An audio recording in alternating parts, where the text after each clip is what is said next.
Hello everyone, as you all aware, Parrot has just come out with a new firmware for the Bebop 2s.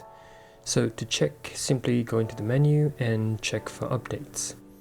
Now I can see there's a new version 4.4.2.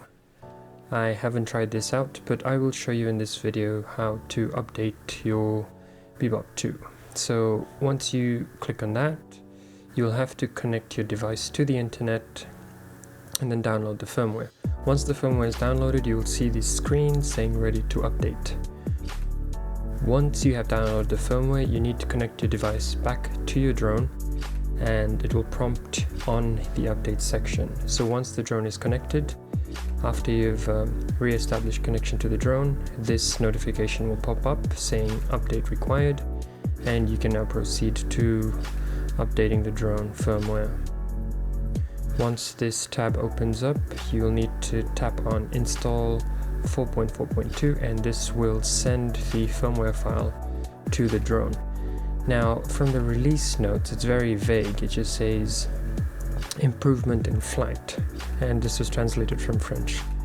So I can't give you a complete review on the update itself as to what it improved, but I will definitely go out and do some flying after this.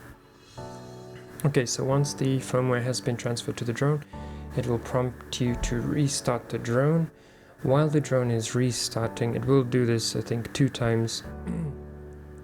This installation screen is gonna go on for a while, and if it's stuck there, just remember you need to reconnect to the drone, because when the drone's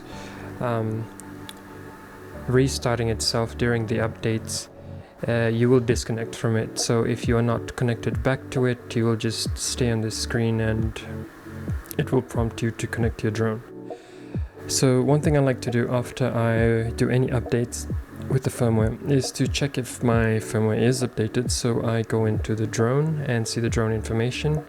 It is confirmed, and then I go into my settings, which is in Fly and Film, and the little gear button on the top left.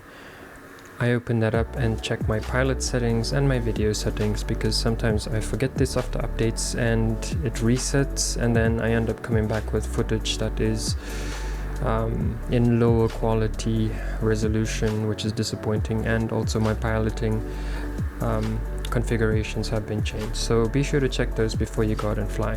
I will do a complete flight and put the new firmware through its paces and see if it actually changed anything, and if I can notice any differences, I will report them in a next video with the review of this firmware update.